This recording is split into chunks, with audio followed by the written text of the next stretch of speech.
Last episode में हमने देखा था आयशन ने टू टेल स्कॉर्पियन को मारकर उसके लाइफजेन एसेंस को एब्जॉर्ब कर लिया था।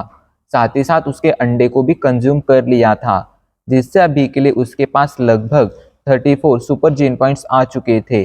इस वजह से हाइशन बहुत ज़्यादा खुश था, लेकिन अभी के लिए वो येलोस्टोन सिटी के बाहर नहीं जा सकता था, क्योंकि येलोस्टोन सिटी के गेट पर ही आइस फेरी थी एंड हाइशन के पास अभी के लिए वो कैपेबिलिटी नहीं थी कि वो आइस फेरी का सामना कर सके।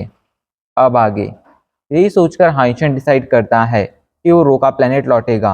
वो रोका प्लेनेट लौट आता है एंड तुरंत क्विंजुआन को कॉल लगाता है, जिसके बाद वो क्विंजुआन से पूछता है, क्विंजुआन मुझे याद है कुछ टाइम पहले तुमने मुझे एक आदमी के बारे में बताया था जो तुम्हारी फैमिली से था एंड वो 7 टीम के स्पेशल इन्वेस्टिगेशन डिपार्टमेंट में काम करता था। क्या उनका नाम क्विंजैन था? तो इस पर क्विंजुआन कहती है, हाँ उनका नाम क्विंजैन ही था, लेकिन तुम्हें उनके बारे में किसने बताया? तो हाइंशन कहता है कि जब मैं ब्लू क्रिस्टल शेल्टर जा रहा था, तभी रास्ते में जब मैं ब्लैक डेजर्ट में था, तब वहां पर मुझे एक ओल्ड मैन मिला जिसने मुझे बताया कि वो क्वींसलैंड का फ्रेंड है। आज से कुछ सालों पहले क्वींसलैंड ब्लैक डेजर्ट में आए थे, लेकिन यहाँ पर आने के बाद वो कभी दोबारा लौट कर नहीं आए। यहीं पर वो गायब हो गए एंड शायद अब तक वो मर भी चुके होंगे। तो ये सुनकर क्विंजुआन हंसने लगती है एंड हंसते हुए कहती है, हाइंशन जरूर तुम्हें किसी ने बेवकूफ़ बनाया है। जब पहली बार मेरे दादाजी क्वींसलैंड डेमन वर्ल्ड में गए थे, तब ह्यूमंस ने हाल ही फिलहाल में डेमन वर्ल्ड्स का पता लगाया था। उस टाइम पर तो ह्यूमंस को ये पता भी नहीं था low demon world, elite demon world, advance demon world और सुप्रीम डेमन वर्ल्ड जैसे अलग अलग लेवल के डेमन वर्ल्ड भी होते हैं। वो उस टाइम पर सिर्फ लो डेमन वर्ल्ड में गए थे। ऐसे में उनका एडवांस डेमन वर्ल्ड में होना एंड एडवांस डेमन वर्ल्ड में उनका कोई फ्रेंड होना, ये लगभग एक इम्पॉसिबल बात है। साथ ही साथ मिशन कंप्लीट होने के बाद वो लौटकर रोका प्लेनेट आए थे एंड यहाँ आने पर रोका प्लेनेट पर ही उनकी डेथ हुई थी। ऐसे में आखिर वो किस तरह एडवांस डेमन वर्ल्ड में गायब हो सकते हैं या मर सकते हैं? जरूर तुम्हें किसी ने बेवकूफ़ बनाया होगा। ये सुनकर अभी के लिए हाइंशन शॉक में हो गया था। उसे समझ नहीं आ रहा था कि आखिर ऐसा कैसे हो सकता है, लेकिन वो ये भी जानता था कि क्विंजुआन अभी के लिए बिल्कुल सही बोल रही है। बेचारा अभी के लिए पूरी तरह से कंफ्यूज हो चुका था। उसे समझ नहीं आ रहा था कि उसे आगे क्या कहना चाहिए। वो अपना सर अजीब तरह से हिलाते हुए कहता है, शायद मैं थोड़ी देर के लिए कंफ्यूज हो गया था। शायद उस आदमी ने मुझे बेवकूफ़ बनाया है। सॉरी क्विंजुआन, मैंने तुम्हें परेशान किया। ये कहकर हांशन कॉल कट कर देता है, जिसके बाद वो अपने कमरे की तरफ जाते हुए मन ही मन सोचता है, अगर एडवांस डेमन वर्ल्ड में मिला हुआ वो आदमी क्विंजैन नहीं था, तो आखिर वो आदमी कौन था एंड उसके पास क्विंजैन की आईडी आई कैसे? अभी के लिए हांशन इस सोच में पड़ चुका था। काफी देर तक सोचने के बाद भी उसे इसका कोई जवाब नहीं मिलता है, इसलिए वो नहाने चला जाता है। जब वो नहाकर बाहर आता है, तो वो ब्लड सेक्ट के उस मार्शल आर्ट टेक्निक को देखने लगता है जो उसे एडवांस डेमन वर्ल्ड में उस आदमी के पास मिली थी। हाइंशन उसे पढ़ने लगता है, उसे स्टडी करना शुरू कर देता है। उसे पढ़ने पर हाइंशन को इतना तो समझ आ गया था कि अगर हाइंशन इसकी प्रैक्टिस करता है तो उसके ब्लड में और उसके जीन्स में इस तरह का मॉडिफिकेशन होगा कि उसकी पावर बहुत ज़्यादा बढ़ जाएगी एंड ये बढ़ी हुई पावर उसके आने वाली जनरेशन्स को भी मिलेगी। ऐसे में उसकी आने वाली जनरेशन पैदा होते टाइम ही बहुत ज़्यादा पावरफुल होगी एंड ये बहुत ही कमाल की बात थी। यहाँ तक कि आज के मॉडर्न वर्ल्ड में जो जीन मॉडिफाइंग टेक्निक थी, वो भी इतनी ज़्यादा पावरफुल नहीं थी कि ऐसा कुछ प्रोवाइड कर सके। ऐसे में हाइंशन को मार्शल आर्ट टेक्निक मिलना उसके लिए बहुत ही लकी चीज़ थी। हाइंशन इसे स्टडी करना शुरू कर देता है। थोड़ा स्टडी करने पर हाइंशन को समझ आता है कि अगर उसे मार्शल आर्ट टेक्निक सीखनी है तो उसके लिए उसके पास ब्लड सेक्ट का स्केयर्ड रेलिक होना चाहिए। लेकिन हाइंशन को ये पता नहीं था कि आखिर वो स्केयर्ड रेलिक क्या था। हाइंशन को तो ये भी नहीं पता था कि उनके पास ऐसी भी कोई चीज़ होती थी। हाइंशन इस बारे में इंटरनेट पर रिसर्च करता है, तो उसे ये पता चलता है कि ब्लड सेक्ट के कुछ बहुत ही पावरफुल लोगों के पास ही वो स्केयर्ड रेलिक रहता था। बाकी लोगों को तो ये भी नहीं पता होता था कि स्केयर्ड रेलिक आखिर है क्या। एंड ये पढ़कर बेचारा हाइंशन परेशान हो चुका था, क्योंकि अगर कोई जानता ही नहीं था कि आखिर वो स्केयर्ड रेलिक क्या है, तो हाइंशन किस तरह उसे हासिल कर सकता था एंड किस तरह इस मार्शल आर्ट टेक्निक की प्रैक्टिस कर सकता था, ये उसे खुद समझ नहीं आ रहा था।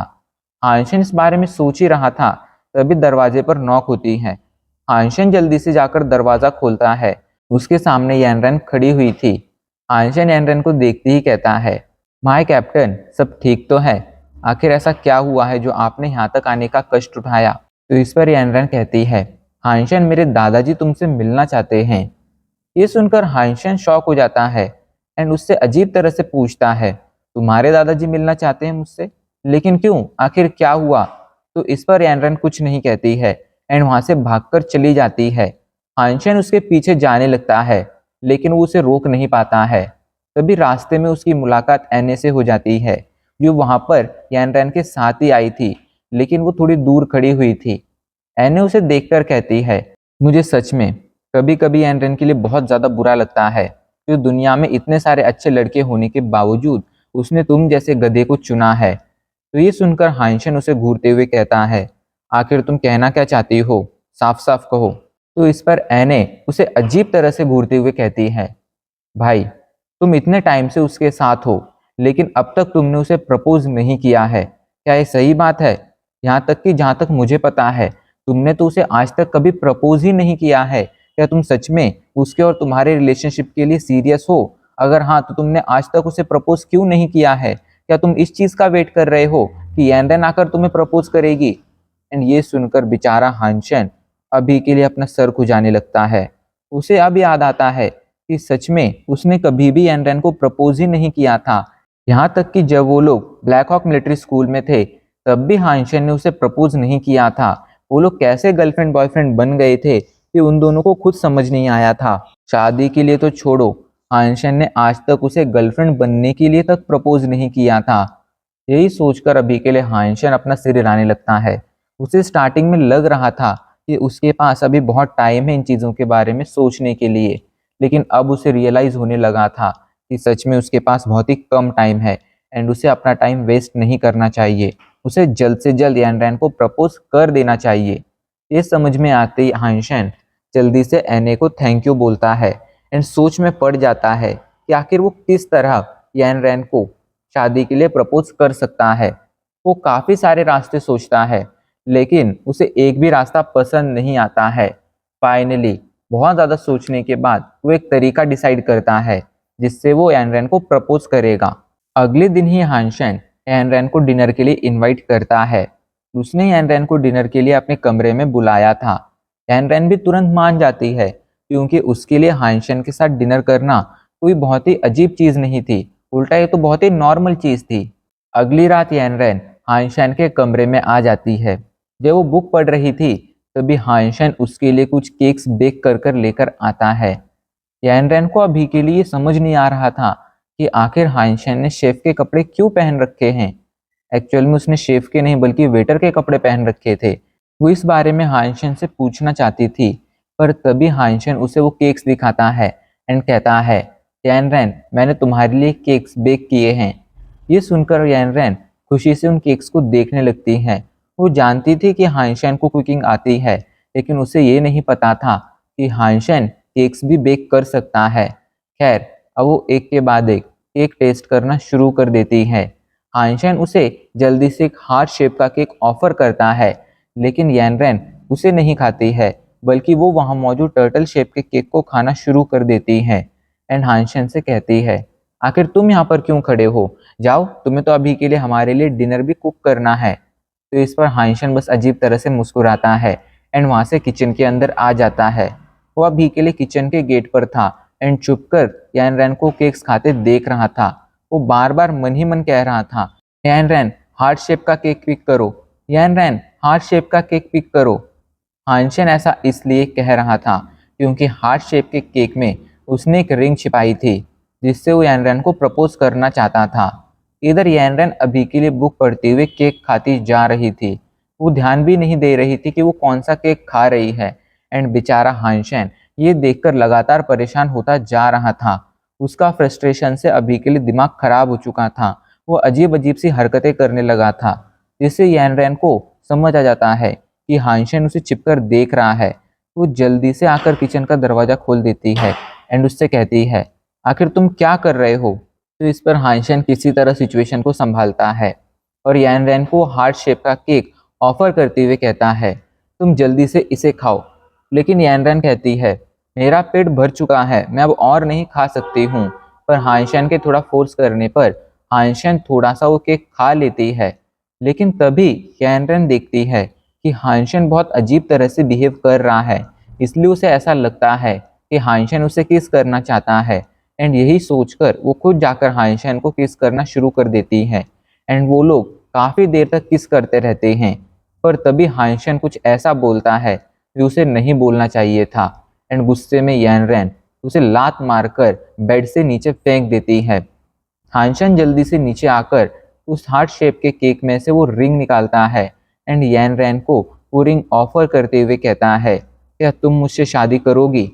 तो इस पर यान रैन कुछ कह पाती उससे पहले ही हानशेन कह देता है, यान रैन, मैं हमेशा तुम्हारे साथ रहना चाहता हूँ, मैं हमेशा तुम्हारे साथ ऐसे ही सोना चाहता हूँ। एंड ये सुनकर अभी के लिए यान रैन बहुत ज़्यादा गुस्सा हो जाती है। हानशेन को खुद समझ नहीं आया था कि आखिर उसने क्या कहा था। इधर यान रैन गुस्से से वहां से जा चुकी थी। थोड़ी देर बाद हानशेन को रियलाइज होता है कि आखिर उसने क्या कहा था। एंड बेचारे का चेहरा टमाटर जैसा लाल हो जाता है। उसे खुद पर ही गुस्सा आ रहा था। अभी के लिए उसका खुद का दिमाग काम नहीं कर रहा था। उसे खुद समझ नहीं आ रहा था कि आखिर उसने इतने घटिया तरीके से यान रैन को क्यों प्रपोज किया था। खैर, अब वो इसका कुछ कर भी नहीं सकता था। कुछ दिनों बाद यान रैन उसे अपने साथ जी फैमिली के प्लेनेट पर लेकर जाती है। जी फैमिली का प्लेनेट काफी बड़ा था। प्लेनेट के बीचों बीच एक बड़ा सा पेविलियन था। यान रैन बताती है, ये पेविलियन मेरे ग्रैंडफादर का है, वो यहीं पर रहते हैं। उन्हें अकेला रहना बहुत ज़्यादा पसंद है, यहाँ तक कि वो इतने ज़्यादा अकेले रहते हैं कि कभी कभी हमारे फैमिली मेम्बर्स को तक उनसे मिलने के लिए अपॉइंटमेंट लेनी पड़ती है। ये सुनकर हानशेन बस अपना सिर हिलाता है। तो जानता था कि जी फैमिली कितनी ज़्यादा रिच है, लेकिन आज उनकी रियल वेल्थ देखकर हानशेन भी शॉक हो गया था। एक ऐसी फैमिली जो खुद का प्लेनेट खरीद सकती है, उसकी रिचनेस का तो कोई अंदाज़ा ही नहीं लगाया जा सकता था। लेकिन अगर जी फैमिली इतनी ज़्यादा रिच नहीं होती तो मिस्टर जी कभी भी प्रेसिडेंट की इलेक्शन में इलेक्ट नहीं हो पाते। खैर, वो यान रैन के साथ आगे बढ़ना जारी रखता है। थोड़ी देर बाद वो लोग पेविलियन के एंट्रेंस पर खड़े हुए थे। वहां पर अभी के लिए यान रैन के ग्रैंडफादर का बटलर था, जो यान रैन से कहता है, मिस यान रैन, मास्टर मिस्टर हानशेन से अकेले मिलना चाहते हैं। तो ये सुनकर यान रैन अपना सिर हिलाती है एंड हानशेन से कहती है, हानशेन देखो, ग्रैंडपा के सामने बहुत ही ज़्यादा रिस्पेक्टफुल रहना, उनके सामने फालतू की बातें मत करना। तो इस पर हानशेन जल्दी से अपना सिर हिलाता है एंड बटलर के साथ पेविलियन के अंदर आ जाता है।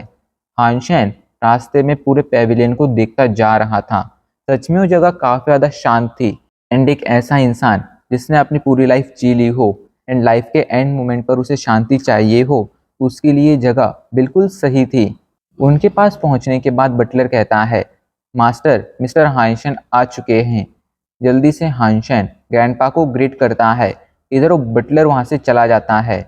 अब हमें यान रैन के ग्रैंडपा को दिखाया जाता है, जिनका नाम मास्टर जी था। वो हानशेन को देखकर कहते हैं, आओ मेरे सामने बैठ जाओ। तो इस पर हानशेन बस अपना सिर हिलाता है एंड जल्दी से जाकर उनके सामने बैठ जाता है। थोड़ी देर तक उनके बीच में खामोशी रहती है। हानशेन अच्छी तरह से जानता था कि मास्टर जी रोका प्लैनेट के गिने चुने डेमीगॉड में से एक हैं एंड उनकी वजह से ही जी फैमिली आज इस लेवल पर पहुंच पाई है। अगर वो नहीं होते तो जी फैमिली कभी भी इतनी ज़्यादा रिच और पावरफुल नहीं बन पाती। मास्टर जी हानशेन को घूरते हुए कहते हैं, क्या तुम यान रैन से शादी करने के लिए तैयार हो? तो इस पर हानशेन उनकी प्रेजेंस को देखते हुए कहता है, हाँ ग्रैंडपा, मैं उससे शादी करने के लिए पूरी तरह से तैयार हूँ एंड बस आपकी ब्लेसिंग चाहता हूँ। तो इस पर वो अपनी दाढ़ी सहलाते हुए कहते हैं, अगर ऐसी ही बात है तो जाओ, एक डेट डिसाइड करो और तुम्हारी माँ को हमसे मिलने के लिए लेकर आओ। वहाँ पर हम लोग इंगेजमेंट की बातें कर लेंगे।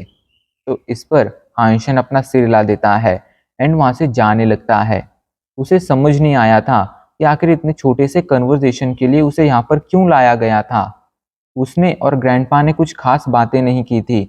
देखा जाए तो उनके बीच 2 मिनट से भी कम की बातें हुई थी। लेकिन अच्छी बात यह थी कि सब कुछ स्मूथली हो गया था।